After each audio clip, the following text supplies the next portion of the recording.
Bonsoir à tous, bienvenue dans Question Directe sur ATV Guadeloupe. Notre invité ce soir, Harry Olivier, porte-parole du collectif de l'eau, les 3C. Bonsoir. Bonsoir à la Guadeloupe. Alors avec vous, on va évoquer ce dossier de l'eau.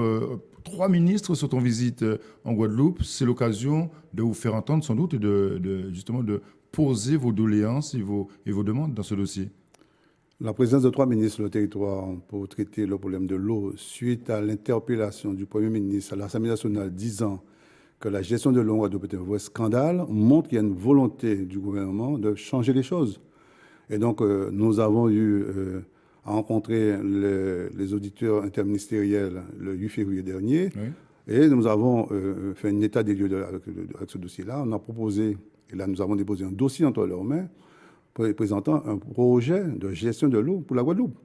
Donc, on peut espérer qu'aujourd'hui, et là maintenant, il y a de la matière à discussion, il y a de la matière à apporter des transformations. Il faut qu'aujourd'hui, aux grands mots, les grands remèdes. Oui. Il est prévu une grande réunion samedi après-midi à Basse-Terre. Vous serez présent à cette réunion en tant que représentant du collectif. Qu'attendez-vous concrètement de ce rendez-vous? Eh bien, nous avons été invités, donc nous répondons à cette invitation. Nous attendons qu'il y ait des décisions qui soient prises permettant d'avoir une évolution de la situation. Je rappelle, aujourd'hui, si nous parlons de l'eau, c'est parce qu'il n'y a pas d'eau, justement, au robinet. Et aujourd'hui, nous avons, comme je disais, porté un projet et nous appelons à une nouvelle gouvernance pour la gestion de l'eau.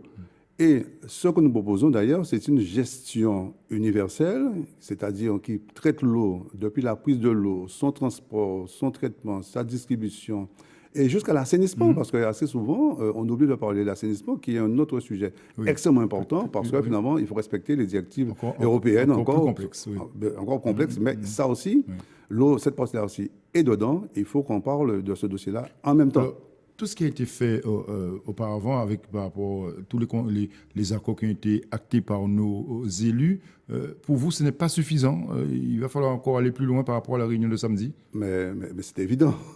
Les accords des élus, jusqu'à nouvel ordre, n'ont jamais fait la preuve que demain, il y aura des actions. Oui. Parce que les élus n'ont jamais respecté leur signature. Je rappelle, la dernière signature concernant la gestion de l'eau date de mars 2009, suite au mouvement LKP. Tous les élus, parlementaires, maires et autres, finalement, avaient signé avec l'État. Mais que peuvent dire de différents les ministres qui arrivent et qui seront face à vous samedi? Eh bien, ce qu'ils peuvent dire, ce que nous attendons d'eux, justement, c'est qu'ils puissent dire aujourd'hui, considérant la situation de la gestion de l'eau en Guadeloupe par les élus depuis 36 ans, il faut avoir une nouvelle gouvernance. Ah oui. Oui, il faut une nouvelle gouvernance parce qu'il ne faut plus laisser cette gestion entre les mains des élus. Rappelez-vous, dans tous les accords qui sont passés là maintenant, les élus demandent de l'argent à l'État, au département, à la région, à l'Europe. Et ils vous disent, en toute autonomie, les élus finalement veulent qu'on leur donne l'argent sans que l'argent ne soit contrôlé. Donc c'est pour cette raison qu'il faut une nouvelle gouvernance. Donc une nouvelle structure unique. Un nouveau organisme unique, mixte, parce qu'il faut avoir du public et du privé dans cette organisation. Oui. Et que faites-vous alors de l'existant, du SIAG il est évident que l'existant a montré son échec par rapport à la situation que nous avons maintenant. Et donc, celui qui n'a pas pu hier rénover ne pourra pas demain faire quoi que ce soit. Donc, l'existant, il faut à un moment donné avoir le courage de dire que l'existant a échoué dans sa mission. Et à ce moment-là, on lui enlève la mission qu'on lui avait confiée à un moment donné. Donc, on parle du SIAG, mais le SIAG est comptablement condamné. D'ailleurs, François Hollande, quand il est venu en mai 2016, il avait déjà prononcé la sentence. Et cette nouvelle gouvernance, cette nouvelle structure que vous appelez de vos voeux, doit faire, les collectifs justement des usagers doivent faire partie justement de cette nouvelle structure? Alors, il faut bien comprendre, nous parlons de ce dossier-là en s'adossant sur un concept. Et nous disons que dès l'instant, il y a un client, un usager, un contribuable, un consommateur qui paye une prestation, l'organisme qui gère la prestation ne doit plus être géré par seuls les élus. Et donc nous appelons justement une nouvelle gouvernance en 4 quarts, à savoir les élus, les usagers, les socioprofessionnels, les salariés de l'eau. Et donc, dans cette composition, nous pensons que nous pourrons avancer plus facilement. Et un nouveau organisme unique a la capacité de pouvoir fédérer l'ensemble des actions que nous devons prendre là aujourd'hui parce que quand il faudra engager les travaux, parce qu'il faut savoir, c'est la partie la plus difficile, hein, parce que les travaux, la mise en œuvre de travaux, parce que nous appelons à ce qu'il y ait un plan Marshall, mais c'est peut-être la plus difficile à mettre en œuvre. Sur le plan financier surtout aussi. Mais non, mais je pense que le financement, l'État s'est engagé depuis très longtemps déjà à accompagner la gestion de l'eau en Guadeloupe. Mais l'État avait bien dit également avec une nouvelle gouvernance. Nous pensons qu'il n'y a pas de problème de financement. Les financements sont là. Et donc aujourd'hui, nous disons, comme vous et moi, M. Diplanté, si vous voulez construire une maison, qu'est-ce que vous faites? Vous faites un prêt à la banque. Mais il faut que vous soyez solvable. Et donc, parce que vous avez besoin de construire une maison, vous avez besoin de la maison tout de suite. Donc, vous faites la maison et vous payez ce remboursement sur 10-15 ans. Donc, nous appelons justement, pour apporter une réponse urgente et maintenant sur le problème, nous appelons à un plan Marshall.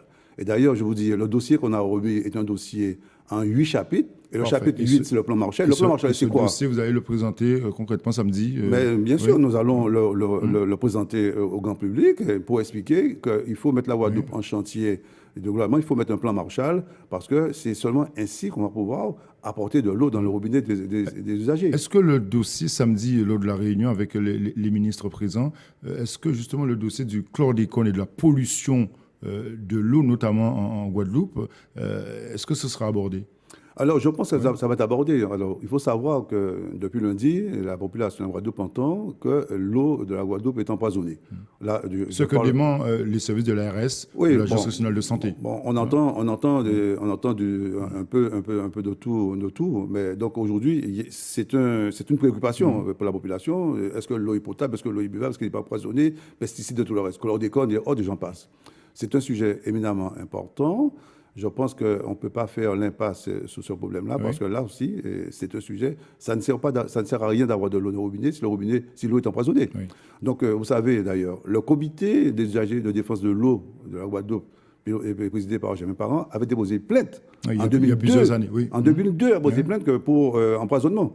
Donc, vous savez, c'est un sujet qui date de certains temps. Alors, 3 collectifs, les 3 C, donc, on l'a dit. On se demande parfois où sont vos adhérents, les usagers qui sont privés d'eau, quand ils vont descendre massivement pour se mobiliser? Alors, vous savez que nous avons pris le parti de ne pas faire comme tout le monde, aller barrer les routes, le reste, parce que ça aussi, c'est un frein au développement économique et que les usagers, enfin les citoyens... Au moins un grand rassemblement de tous ces adhérents de ces collectifs. Pour l'instant, nous privilégions la relation directe avec les instances qui peuvent prendre des décisions. Et je vous ai dit que nous avons déposé un dossier qui présente sur la gestion de l'eau en Guadeloupe. Et nous pensons qu'à partir de ce moment-là, demain, on ne pourra pas dire qu'on n'avait rien fait. Donc, on a porté un produit. Et maintenant, demain, on passe par le dialogue. On essaie à mobiliser ceux qui peuvent prendre des décisions. Et nous pensons fondamentalement, les décisions peuvent très bien venir du gouvernement, parce qu'aujourd'hui, ceux qui ont la charge de l'eau, que sont les élus guadeloupéens, ont échoué à leur mission. Il faut leur enlever cette mission-là. Parfait. Merci beaucoup, Harry Olivier. Merci d'être venu ce soir sur ATV pour évoquer ce dossier de l'eau. Merci de nous avoir suivis chez vous. Bonne soirée sur ATV. L'info continue.